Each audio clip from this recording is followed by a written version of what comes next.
ومن يشاقق الرسول من بعد ما تبين له الهدى ويتبع غير سبيل المؤمنين نوله ما تولى ونصله جهنم وساءت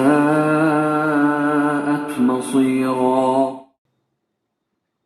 نحمده ونصلي على رسوله الكريم بسم الله الرحمن الرحيم السلام عليكم ورحمة الله وبركاته رب اشرح لي صدري ويسر لي أمري واحلل عقدة من لساني يفقهوا قولي ربي زدني علما আমি যে বিষয়ে একটু নিজের মতো করে কথা বলতে যাচ্ছিলাম সেটা হচ্ছে আমরা বর্তমান সময়ে এত বেশি ব্যস্ত হয়ে পড়ছি যে আল্লাহর দেয়া বিধান যা বলা হয়েছে এগুলো আমরা কেউ কেয়ার করতেছি না। আসলে আমাদের মধ্যে অনেকেই আমরা কেয়ার করতেছি না এবং কেয়ার করার কেউ চেষ্টাও করি না। এগুলা লিস্ট যদি এক এক করে বলি তাহলে লিস্ট অনেক লম্বা হয়ে যাবে। এটা আমি ইনক্লুডেড নি, এটা আমি নিজে সহ বলতেছি আলহামদুলিল্লাহ। তো এই জিনিসগুলো আমাদের খুব খেয়াল করা দরকার।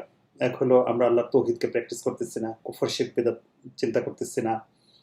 তারপরে অনেকে সালাতকে ছেড়ে দিচ্ছে, অনেকে কোরআনের তো ধারের কাছে নাই। এরপরে পিতামাতার ব্যাপার আসতেছে, আমরা টেক কেয়ার করি না। সন্তানদেরকে কীভাবে লালন পালন করবো আমরা কোরআন সুন্নাহ থেকে এটা শিখি নাই, সন্তানদেরকে শেখাচ্ছি না।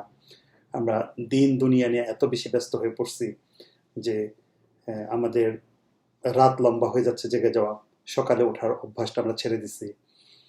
এরপরে গভীর রাতে উঠে যে মাঝে মাঝে একটু সালাত আদায় করা বা বেশি প্র্যাকটিস করা বা প্রতিদিন কোরআন পড়া অথবা কোরআন হাদিসের কথা আমরা ইচ আদার জন্য শেয়ার করি।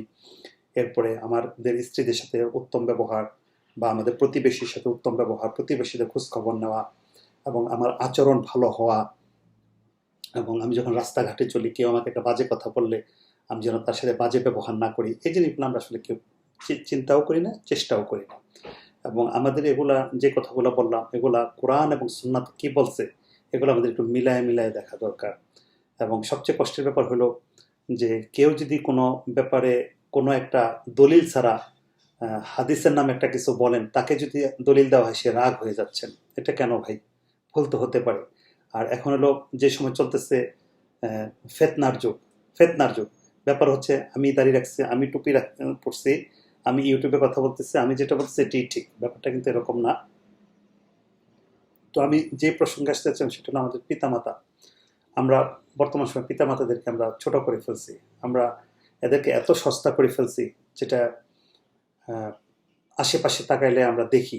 এটা আমাদের নিজেদের মধ্যে অনেকে আছি আমরা, যেটা পিতামাতার ব্যাপারে আমরা কেয়ারফুল না। আমরা পিতামাতা বুড়া হয়ে গেছে এবং তারা আমাদের কাছে বেশি বোঝা মনে হচ্ছে। এটা কেন ভাই? এটা কেন? কারণ কি জানেন? এটা কারণ একটাই, এটা হলো আমরা এই কোরআন থেকে দূরে সরে গেছি। যার জন্য এই কোরআনের ভিতরে কি আছে এটা আমরা জানিও না, পড়িও না, বুঝিও না, চেষ্টাও করি না। কিন্তু সবচেয়ে কষ্টের ব্যাপার কি, আমরা মুসলিম, আমরা বিশ্বাস করি আমরা মরে যাব, আমরা বিশ্বাস করি আমাদের হিসাব হবে।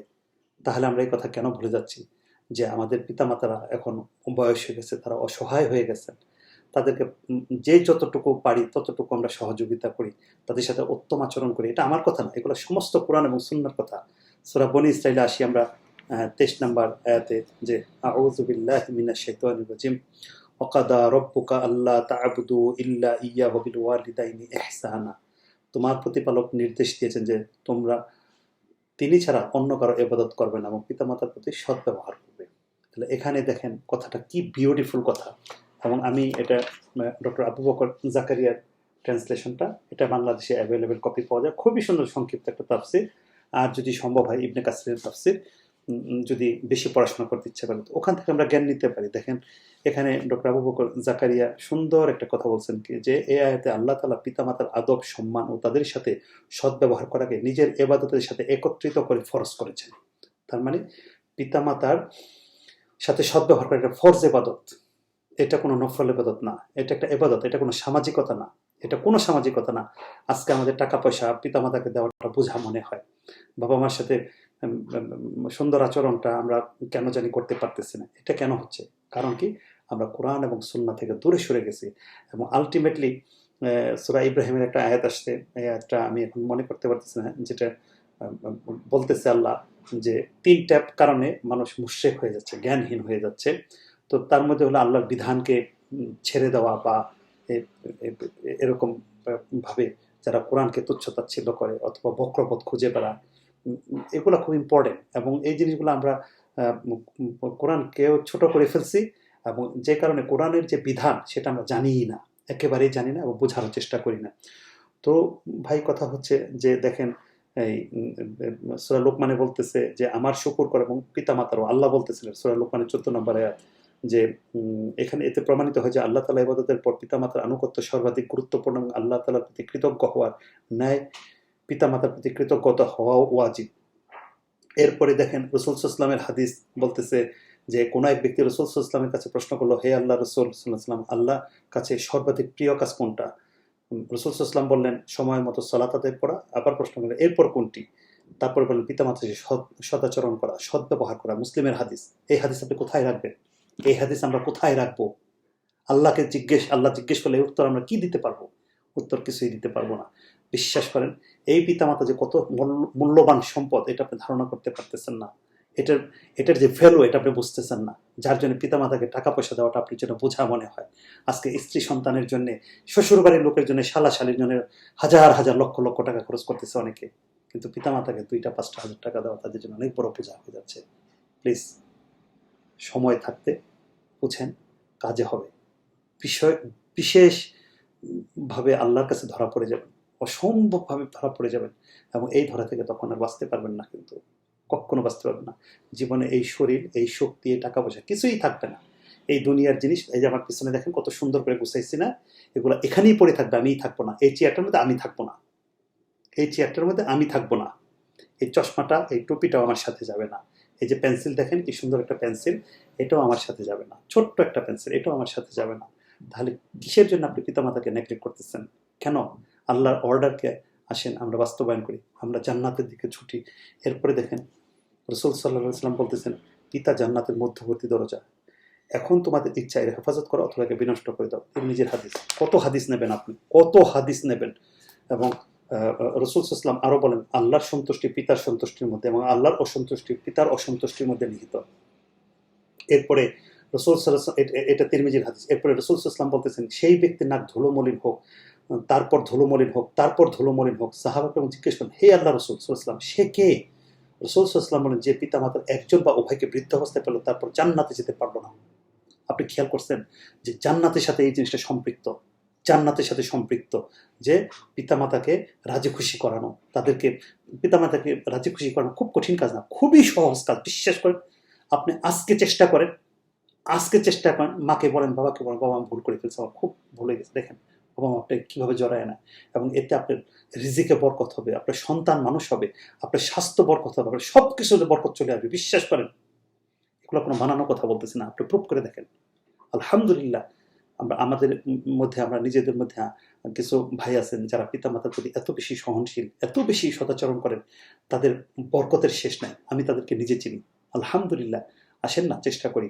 এবং দুনিয়া কিন্তু সারা জীবন থাকতে পারবেন না যতই চেষ্টা করেন। এরপরে দেখেন যে আব্দুল্লাহ ইবনে মাসউদ রাদিয়াল্লাহু থেকে বর্ণিত রাসূল সাল্লাল্লাহু আলাইহি ওয়াসাল্লাম বলেন কোন আমল মহান আল্লাহর নিকট বেশি প্রিয়? রাসূল সাল্লাল্লাহু আলাইহি ওয়াসাল্লাম সময় মতো সালাত আদায় করা। তারপর বলেন তিনি বললেন তারপর কোন কাজ? তিনি বলেন পিতামাতার সাথে সদ্ব্যবহার করা, তারপর আল্লাহর পথে জিহাদ করা। বুখারীর হাদিস। তো তবে সৃষ্টিকর্তার নাফরমানির কাজে কোনো সৃষ্ট জীবের আনুগত্য জায়েজ না। তো এই ছিল অনেক, আরো অনেক হাদিস আছে এখানে। যেমন রাসূল সাল্লাল্লাহু আলাইহি ওয়াসাল্লামের কাছে এক লোক এসে বলতেছে ইয়া রাসূলুল্লাহ, আমার জননী মুশরিকা, তিনি আমার সাথে দেখা করতেছেন, তাকে আদর আপ্যায়ন করা জায়েজ হবে কি? তিনি বলেন তোমার জননীকে আদর আপ্যায়ন করো। মুশরিকা, তারপর আদর আপ্যায়ন করতে বলছেন। তো ভাই আমার কথা একটাই, যে আসেন আমরা কোরআন মানি, হাদিস মানি এবং আল্লাহর রাস্তায় আসেন, চলি। এটা নিজের লাভ, কি যে লাভ এটা আপনি ধারণা করতে পারতেছেন না। আপনি সন্তান, এত সুন্দর সন্তান হবে, আমরা সবাই সন্তানকে ভালোবাসি। আমরা একটু পিছন থেকে ফিরে আসি, পিছন থেকে পিতামাতা থেকে ফিরে আসি। দেখবেন যাদের পিতামাতা এখনো বেঁচে আছেন, দয়া করে তাদেরকে সস্তা বানায় ফেলেন না, তাদেরকে সস্তা বানায় ফেলান। তাদেরকে সম্মান করেন, উপরের দিকে আল্লাহ আপনাকে সম্মান বাড়াবে, আপনার রিজিককে বরকত দেবে। এই কোরআন থেকে দূরে সরে যায় না। এই কোরআনই আমাদেরকে শিখাইতেছে আমরা কিভাবে চলবো, কার সাথে কি আচরণ করব, কিভাবে আমরা জীবনযাপন করব, আমরা প্রতিবেশীর সাথে কি আচরণ করব, আমার নিজের শরীরের হেফাজত কিভাবে করব, আমার দিন, আমার ডেইলি লাইফ কেমন হবে, এগুলো আল্লাহ, রাসূল সাল্লাল্লাহু আলাইহি ওয়াসাল্লাম সুন্দর করে শিখাইয়া দিয়েছেন। বিশ্বাস করেন, এই কোরআন আপনাকে কোথায় নিয়ে যাবে আপনি ধারণা করতে পারবেন না। কিন্তু আসেন আমরা আল্লাহর এই আয়াতে ফিরে আসি, ওয়াকাদা রব্বুকা আল্লাহ তা'বুদু ইল্লা ইয়্যাহু ওয়া বিল ওয়ালিদাইনি ইহসানা, যে তোমার প্রতিপালক নির্দেশ দিয়েছেন যে তোমরা তিনি ছাড়া তার অন্য কারো ইবাদত করবে না, পিতামাতার সাথে সদ্ব্যবহার করবে। এখানে আয়াত আরো লম্বা আছে, আমি এতটুকুই মেসেজ রাখলাম আপনাদের সবার প্রতি। দয়া করে বিনয়ের সাথে বলতেছি, কোরআন এবং সুন্নাতে ফিরে আসেন, পিতামাতাকে সস্তা বানায়েন না প্লিজ। পিতামাতাকে সম্মান করেন, পিতামাতাকে টেক কেয়ার করেন, পিতামাতার প্রতি সহনশীল হন। আর পিতামাতাকে সম্মান জিনিসটা আপনি নিজেও বোঝেন, একটা মানুষকে কীভাবে সম্মান করা হয়। আসেন ভাই কোরআনে আসি। রাসূল সাল্লাল্লাহু আলাইহি ওয়াসাল্লাম আমাদেরকে কী শিক্ষা দিচ্ছেন, এই শিক্ষাটা আমরা নিই। এই টাকা পয়সা, এই শরীর স্বাস্থ্য কিছুই থাকবে না, সব আজকের রাত কালকের সকাল মাটির নিচে। এবং সায়েন্স বলে মৃত্যুর 60 ডেজ পরে এই মাংস আর থাকবে না, সব হাড্ডি হয়ে যাবে।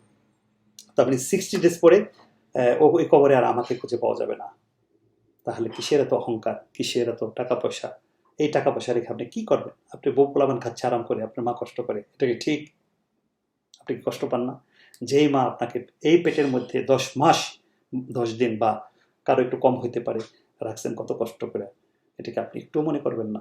একটুও মনে করবেন না? আজকে আমি অস্ট্রেলিয়া আমরা এসে পড়ছি থেকে মা ছোট হয়ে গেছে, আমাদের মাসেল বড় হয়ে গেছে থেকে মা সস্তা হয়ে গেছে, আমাদের টাকা পয়সা হয়ে গেছে দেখা মা কম দামি হয়ে গেছে, আমাদের বিশাল চাকরি হয়ে গেছে দেখা মা আর আমাদের কাছে ভালো লাগে না, বাবা আমাদের কাছে ভালো লাগে না। প্লিজ দয়া করে দয়া করে দয়া করে বাবা মার কথা শোনেন, বাবা মাকে সম্মান করেন, আল্লাহ আপনাকে সম্মান বাড়াবে। এই দুনিয়া কিচ্ছু না ভাই, বিশ্বাস করেন, কিচ্ছু না। আমার এখন 50+ বয়স, জীবনে একসময় আপনাদের মতো ইয়াং ছিলাম, আলহামদুলিল্লাহ আলহামদুলিল্লাহ। এই শরীরে শক্তিও থাকবে না, একসময় আমিও থাকবো না, এই সব থেকে যাবে, এই আশেপাশে যারা আছেন সব থেকে যাবে, আমি এখান থেকে ডিলিট হয়ে যাবো। আসেন ভাই, দয়া করে পিতামাতাকে সম্মান করুন। সুবহানাকা বিহামদিকা আশহাদু আল্লা ইলাহা ইল্লা আনতা আস্তাগফিরুকা ওয়া আতুবু ইলাইক। আসসালামু আলাইকুম ওয়া রাহমাতুল্লাহি ওয়া বারাকাতুহু।